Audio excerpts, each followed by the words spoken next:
Rama Srinivasan sir, இந்த தமிழக வெற்றி கழகத்தை கூட்டணியில் இணைப்பது மற்றும் அதை தவிர்ப்பது என்ற சர்ச்சை தொடர்ந்து கொண்டே இருக்கக்கூடிய ஒரு சூழ்நிலையில் இப்போது அவர் என்ன சொல்றாருன்னா, அவருடைய சொந்த பிரச்சனைகளுக்கும் சிபிஐக்கும் சம்பந்தம் இல்லை, சிபிஐ சமநிலைப்பது வழக்கமான விசாரணை நடைமுறை தான், கூட்டணிக்காக சிபிஐ எல்லாம் பயன்படுத்த மாட்டார்கள், நாங்கள் அது எந்த விதமான நிபந்தனைக்கும் அதை உட்பட மாட்டோம் என்று இருவேறுபட்ட கருத்துக்கள் இப்போ நிலவி வருது.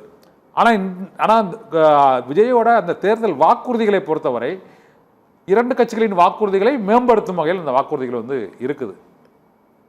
இந்த சூழ்நிலையில் தாவேகா வியூகத்தை, தாவேகாவோட செல்வாக்கு இருக்கக்கூடிய இந்த தேர்தல் களத்தில் அதை முறியடிப்பதற்காகத்தான் காங்கிரஸ் கூட்டணி, தேமுதிகவோட கூட்டணி, ஓபிஎஸ் கட்சிக்குள் இணைத்தது என்ற ஒரு விமர்சனம் இருக்கு.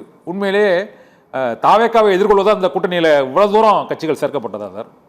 திமுகவை பொறுத்தவரை விஜயோ தமிழக வெற்றி கழகமோ ஒரு பொருட்டல்ல. காங்கிரஸை நாங்கள் ஏதோ புதுசாக கூட்டணியில் சேர்க்கலை. 2016 சட்டமன்ற தேர்தலிருந்து 2019 பாராளுமன்ற தேர்தல், 2021 பாராளுமன்ற தேர்தல், 2024 பாராளுமன்ற தேர்தல், 2019 ஊரக உள்ளாட்சி தேர்தல், 2022 நகர்ப்புற உள்ளாட்சி தேர்தல், 5 இடைத்தேர்தல், கிட்டத்தட்ட 12 தேர்தலில் தொடர்ந்து காங்கிரஸோட கூட்டணியில் இருக்கிறோம்.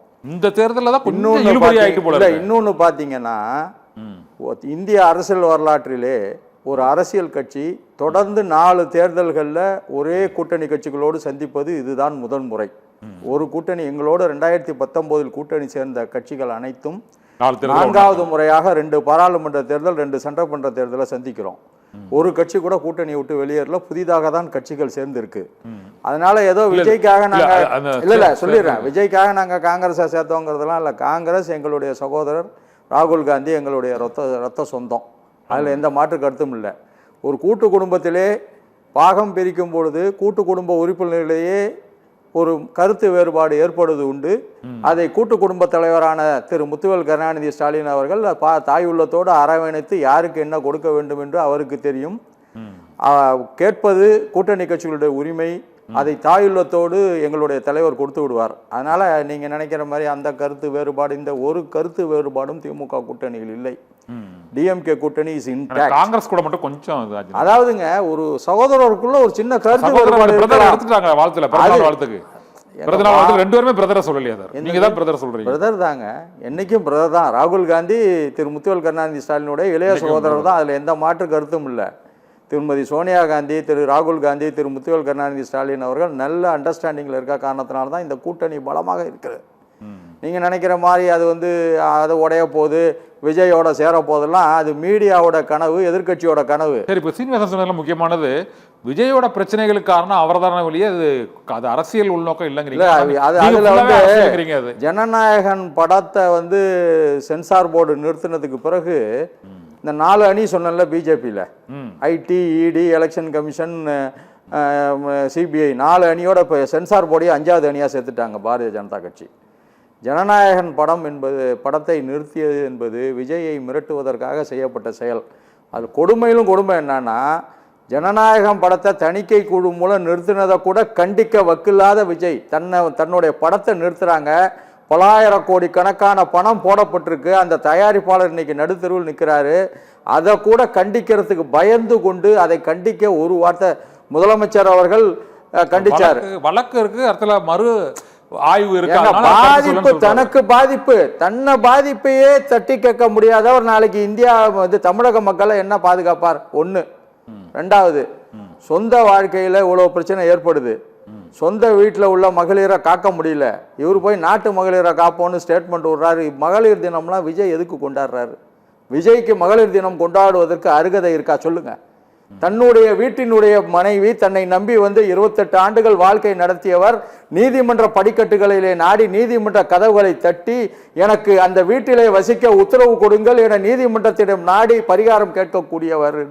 தனிப்பட்ட பிரச்சனை இல்லைங்க, அது பாத்துக்கிறேன்னு சொன்னதே அகங்காரம், அலட்சியம். அதை கைத்தட்டி சிரிக்கிறாங்களா மகளிர்? அவங்க வீட்டுல இந்த பிரச்சனை இருந்தா அதை ஒத்துப்பாங்களா? அதனால நீங்க ஒன்னே சிந்திக்கணும். வீட்டை காக்க தவறியவர் நாட்டை காக்க முடியாது. விஜய் ஒரு அரசியல் தலைவர் அல்ல, விஜய் ஒரு நடிகர் தான். பல அரசியல் தலைவர்கள் இது போன்றுதான் இருந்திருக்கிறார்கள் என்று விஜய் தமிழ்நாட்டுல இந்த மாதிரி ஒரு அரசியல் தலைவர் இவ்வளவு அலட்சியமாக டைவர்ஸ் போல மத்தபடி ரெண்டு மனைவி எல்லாரும் 2 மனைவி 3 மனைவி இல்லைங்க, 10 மனைவி கூட வச்சுக்கிட்டோம். அவர்கள் நீதிமன்ற படிக்கட்டுகளை தட்டியதில்லை. இந்த மாதிரி வந்து லீகலா போனாலும் தப்பு. 2 குழந்தைகளை பெற்றெடுத்து 2 வளர்ந்த குழந்தைகள் இருக்கும் பொழுது ஒரு மனைவி, அதுவும் வெளிநாட்டில் இருந்து திருமணம் செய்து கொண்டு வந்த வெளிநாட்டு வாழ் இந்தியராக இருந்தவர் வந்து எனக்கு இந்தியா வந்தா எனக்கு வசிக்க வீடு கொடுங்கன்னு நீதிமன்றத்தை கேட்கக்கூடிய ஒரு நிலையில இருக்காரு. அப்படிங்கக்குள்ள இவர் எப்படி நாட்டுக்கு நல்ல தலைவராக இருக்க முடியும்? தாய் மாமன் சீர் சொல்றார்ல, தன்னுடைய மகளுக்கு என்ன சீர் செய்திருக்கிறார்? தன்னுடைய மகள் இவரோடு இருக்கிறாரா? மகன் இவரோடு இருக்கிறாரா? மனைவிக்கு இவர் என்ன செய்திருக்கிறார்? அதெல்லாம் யோசிச்சு பாருங்க. நான் பட்டு சேலை கொடுப்பேன், மோதிரம் கொடுப்பாங்கிறது. தான் வீட்டு மக்களுக்கு சோறு போட முடியாதவர் ஊருக்கு விருந்து வைப்பாருன்னு சொன்னா கூரை ஏறி கோழி பிடிக்க முடியாதோ வானை ஏறி வைகுந்தத்தை காட்டுவாங்கிற கதையா இருக்கு உங்க வாதம். ஓகே, ஆனா இவ்வளவு நாள் அமைதியா இருந்துட்டு இப்ப எலெக்ஷன் வரப்போற நேரத்துல போய் செங்கல்பட்டு கோர்ட்ல போய் நீங்க வந்து அந்த டைவர்ஸ் நீ வழக்கு தொடர்றதுக்கு காரணம் வந்து அது ஒரு அரசியல் பின்புலம் இருக்குன்னு ஒரு விமர்சனம். அதெல்லாம் இல்லைங்க, அது அந்த அம்மையார் பாவம், அவர் பாதிக்கப்பட்டவர். தயவு செய்து அந்த அம்மையாரோட உரிமையோ அந்த அம்மையாரோ கொச்சப்படுத்தாதீங்க. அவங்க நம்ம சகோதரி, தமிழ்நாட்டை தேடி வந்த சகோதரி திருமதி சங்கீதா. விஜய் தான் அவங்கள கொச்சப்படுத்துறாங்கன்னா நம்மளும் கொச்சப்படுத்தக்கூடாது. அவங்களுக்கு என்ன கஷ்ட நஷ்டமோ பொறுக்க முடியாம மன உளைச்சலினுடைய வெளிப்பாடா நீதிமன்றத்துக்கு போயிருக்காங்க. அதை போய் தேர்தல் நேரத்தில் போனாங்கன்னு சொன்னா தப்புங்க. அது மாதிரிலாம் தயவு செஞ்சு பேசக்கூடாதுங்க. விஜய் வந்து கொச்சைப்படுத்தலாம், நீங்களும் நானும் அதை பேசக்கூடாது. பொதுவாக ஒரு விமர்சனம் வைக்கிறாங்க. இல்ல அது தவறு. அந்த அம்மையார் என்ன மன உளைச்சலில் இருந்தார் என்பது அந்த அம்மையாரை கேட்டால் தான் தெரியும். ஒரு தமிழகத்தை நாடி வந்த பெண், தேடி வந்த பெண், நீதி கிடைக்கவில்லை, நீதிமன்றத்தை நாடுகிறார், யாரோ தூண்டுதலில் நாடுகிறார் என்று சொல்வது முற்றிலும் தவறு. பாதிக்கப்பட்டிருக்கிறார்ல, அதை ஒத்துக்கிறீங்கல்ல? பாதிக்கப்பட்டவர் தானே சங்கீதா? சங்கீதா பாதிக்கப்பட்டவரா இல்லையா? பாதிக்கப்பட்டவர் தானே. பாதிக்கப்பட்டவர் நீதிமன்றத்தை நாடுகிறார். அடுத்தவங்க தூண்டாங்கிறீங்க.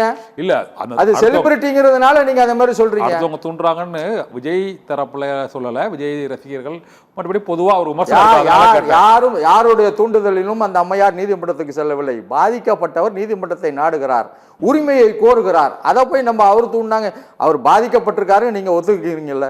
ஒத்துக்கொண்டுள்ள நிலையில நீதிமன்றத்தை நாடுறது சட்டப்படியா உரிமை கோர்றாரு, அதுல என்ன தவறு?